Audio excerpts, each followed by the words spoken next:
Hello ഗെയ്സി, അതാണ് ഇന്നെനിക്ക് കുറച്ച് പേർക്ക് ആഹാരം കൊടുക്കാൻ പറ്റിയ വേറൊന്നുമില്ല, കാര്യം പറഞ്ഞുതരാം.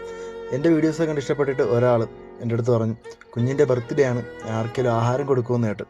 എൻ്റെ മനസ്സിൽ നാട്ടിൽ ആർക്കെങ്കിലും നിങ്ങൾ കൊടുത്താൽ മതി എന്നായിരുന്നു എൻ്റെ മനസ്സിൽ. പക്ഷേ അല്ല, വിശപ്പിൻ്റെ വില എനിക്ക് ഫസ്റ്റ് ഗൾഫിൽ ഇവിടെ വന്നപ്പോൾ മനസ്സിലായി. വേറൊന്നുമില്ല, വന്ന സമയത്ത് ഏകദേശം 3 മാസത്തോളം ഞാനൊരു കാട്ടിലായിരുന്നു പണിയെടുത്തത്.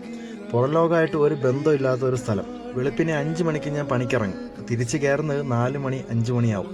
എന്ന് പറഞ്ഞാൽ മരുഭൂമിയാണ്, വേറെ കടകളോ മറ്റ് സൗകര്യങ്ങളോ ഒന്നുമില്ല. വെയിലൊക്കെ അടിച്ച് ഊരുവിച്ചാവും. പിന്നെ ആഹാരത്തിൻ്റെ വില, വിശപ്പിൻ്റെ വില എന്ന് വെച്ചാൽ വേറൊന്നുമല്ല, രാവിലെ ആഹാരം കഴിക്കാൻ വേണ്ടിയിട്ട് എടുത്ത് വെക്കും.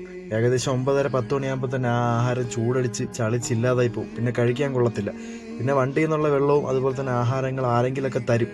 റോഡ് സൈഡിൽ പോകുന്നവരൊക്കെയാണ് ആകെ പ്രതീക്ഷ. വണ്ടികളൊക്കെ നിർത്തി വെള്ളവും അതുപോലെ തന്നെ ഓരോ വീടുകളിലൊക്കെ വെള്ളം ഒഴിക്കാൻ പോകുന്ന സമയത്ത് അവരെന്തെങ്കിലും ആഹാരമൊക്കെ എനിക്ക് തരും. അങ്ങനെ ഒരുപാട് കാര്യങ്ങളുണ്ട്. അതുകൊണ്ട് എനിക്ക് നല്ല രീതിയിൽ വിശപ്പിൻ്റെ വില മനസ്സിലായി. ആ ഒരു കാര്യം കൊണ്ട് മാത്രമാണ് അവരുടെ അടുത്ത് ഞാൻ പറഞ്ഞത് ഞാൻ ആൾക്കാർക്ക് ആഹാരം കൊടുക്കാം. അതും മരുഭൂമിയിലൊക്കെ പോകുന്ന സമയത്ത് നമ്മളെ പ്രതീക്ഷിച്ചുകൊണ്ട് ഒരുപാട് ആൾക്കാർ അതുവഴി പോകുന്നുണ്ട്. മരുഭൂമി കൂടെ വണ്ടി പോകുന്ന സമയത്ത് എൻ്റെ മനസ്സിൽ പണ്ടുണ്ടായൊരു പ്രതീക്ഷ ഉണ്ടായിരുന്നു, ആ വണ്ടിയിൽ നിന്ന് എനിക്ക് എന്തേലും തരും. ആ ഒരു പ്രതീക്ഷ ഇവിടെ നിൽക്കുന്ന ആൾക്കാർക്ക് ഉണ്ടാവും, ഉറപ്പായിട്ടും ഉണ്ടാവും. കാരണം അവർ രാവിലേക്ക് ഇറങ്ങുന്ന ആൾക്കാരാണ്, ഒന്നും കയ്യിൽ കരുതിയിട്ടുണ്ടാവില്ല, എനിക്കറിയാം. ആ ഒരു സിറ്റുവേഷനിലൂടെ വന്ന് എനിക്ക് നന്നായിട്ട് അറിയാമെന്നുള്ളത് കൊണ്ടാണ് ഞാനിങ്ങനെ ആഹാരം കൊടുക്കുന്നത്. അപ്പോൾ ശരിയെന്നാൽ അടുത്തൊരു വീഡിയോ കാണാം. Tata, bye bye.